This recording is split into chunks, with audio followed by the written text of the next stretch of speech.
आप देख रहे हैं इंडिया न्यूज। मैं हूं रचना बंसल। शुरुआत करेंगे इंडिया 50 की। दिल्ली में बढ़ते प्रदूषण पर सीएम अरविंद केजरीवाल ने दूसरे राज्यों को जिम्मेदार बताया। कहा पराली जलाने की वजह से दिल्ली की हवा प्रदूषित होती है। केजरीवाल ने कहा जनवरी से 15 अक्टूबर तक दिल्ली की हवा साफ रहती है। इसके बाद आसपास के राज्यों में पराली जलती है तो दिल्ली में प्रदूषण बढ़ता है।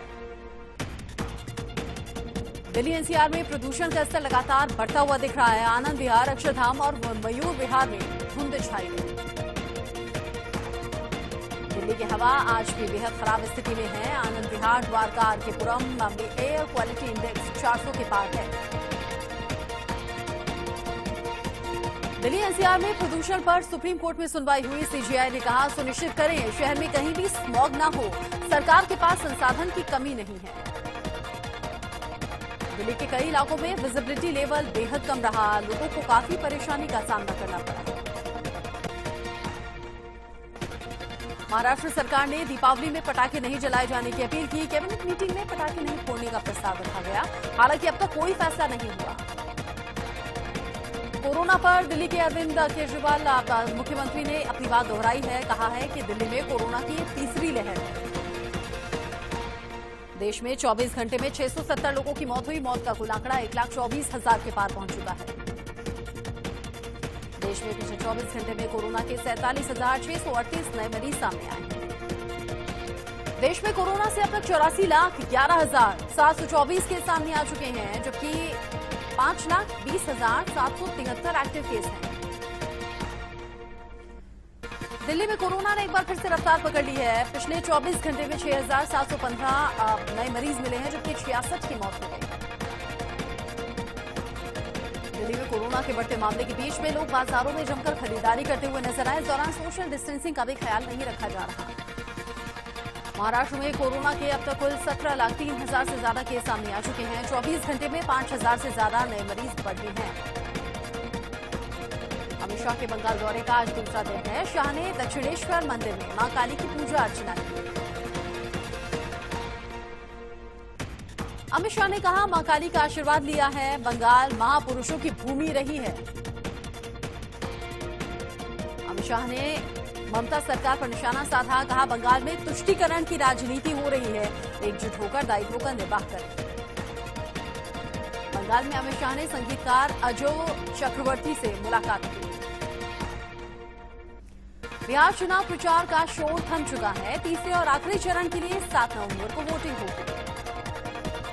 लालू यादव अभी जेल में ही रहेंगे। रांची हाईकोर्ट में जमानत याचिका पर सुनवाई टल गई। अगली सुनवाई 27 नवंबर को होगी। लखनऊ में सीएए एनआरसी के खिलाफ प्रदर्शन करने वालों पर इनाम की घोषणा की गई। कई जगहों पर आरोपियों के पोस्टर चिपका दिए गए हैं। लखनऊ में मौलाना सैफ अब्बास समेत 14 लोगों के पोस्टर लगाए गए हैं। 8 प्रदर्शनकारियों को गैंगस्टर केस में वांटेड घोषित किया गया। आरोपियों के घर पर पुलिस ने पोस्टर चिपकाए। घर के बाहर पोस्टर लगाने पर परिवार और पुलिस में झड़प हुई।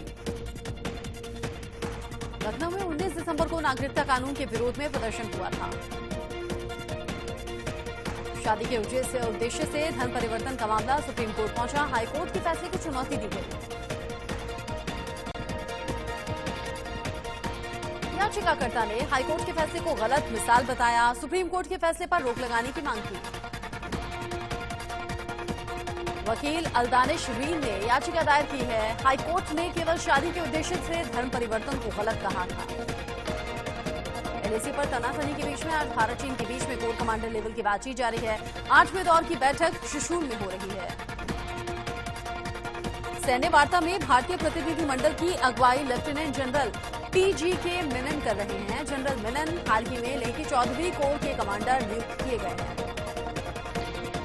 जम्मू कश्मीर के पंपोर में आतंकियों और सुरक्षा बलों के बीच में मुठभेड़ हुई। एक आतंकी ढेर हुआ। एक ने सरेंडर कर दिया। सुरक्षा बलों ने पूरे इलाके को सील कर दिया है। फिलहाल इलाके में सर्च ऑपरेशन चलाया गया। पुणे में एक युवक ने ट्रैफिक पुलिस वाले को कार के बोनेट पर दूर तक घसीटा। हादसे का वीडियो कैमरे में कैद हुआ है। पुलिस वाले ने चेकिंग के लिए रुकने का इशारा किया था, लेकिन कार सवार ने पुलिस को बोनेट पर चढ़ा दिया।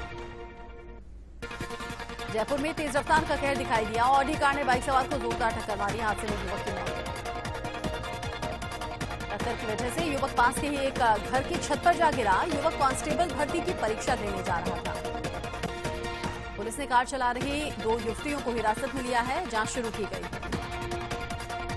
रूस के राष्ट्रपति व्लादिमीर पुतिन पार्किंसंस रोग के चलते पद से इस्तीफा दे सकते हैं। जनवरी में राष्ट्रपति पद छोड़ सकते हैं। अमेरिका के राष्ट्रपति चुनाव के नतीजों के लिए पूरी दुनिया इंतजार कर रही है। जो बाइडेन को 264 जबकि ट्रंप को 214 इलेक्टोरल वोट मिले हैं। जो बाइडेन ने ट्रंप से मिशिगन और विस्कॉन्सिन छीना। 2016 में यहां से ट्रंप जीते थे। मिशिगन में ट्रंप समर्थक काउंटिंग सेंटर के बाहर बड़ी संख्या में पहुंच गए, जमकर नारेबाजी की। अमेरिका के कई राज्यों में ट्रंप समर्थक और विरोधियों ने हिंसक प्रदर्शन किया। अब तक 60 से ज्यादा लोगों को गिरफ्तार किया जा चुका है। अमेरिकी राष्ट्रपति चुनाव के नतीजों को लेकर भड़के लोगों ने मार्च निकाला। मिनेपोलिस में करीब 14 लोगों को पुलिस ने गिरफ्तार किया। अमेरिकी चुनाव को लेकर न्यूयॉर्क की गलियों में जमकर विरोध प्रदर्शन हुआ। प्रदर्शनकारियों ने कई जगहों पर आगजनी की। न्यूयॉर्क में झड़प के दौरान पुलिस ने प्रदर्शनकारियों को खदेड़ा। पुलिस ने बल का प्रयोग भी किया। वॉशिंगटन, न्यूयॉर्क और मिशिगन समेत कई जगहों पर लोगों ने अपने अपने उम्मीदवार के समर्थन में प्रदर्शन किया। जमकर नारेबाजी हुई। दुनिया भर में कोरोना से अब तक 4 करोड़ 88 लाख से ज्यादा लोग संक्रमित हो चुके हैं, जबकि 12 लाख 36 हजार से ज्यादा लोगों की मौत हो गई है। अमेरिका में कोरोना से संक्रमितों का आंकड़ा 98 लाख 56 हजार के पार है, जबकि मरने वालों की संख्या 2 लाख 40 हजार से ज्यादा है। मैक्सिको में कोरोना से अब तक 93 हजार से ज्यादा लोगों की मौत हो गई, जबकि 9 लाख से ज्यादा लोग कोरोना संक्रमित हैं। आईपीएल एलिमिनेटर मुकाबले में आज हैदराबाद का सामना बेंगलुरु से होगा। एलिमिनेटर मैच में जो टीम हारेगी वो खिताबी बोर्ड से बाहर हो जाएगी।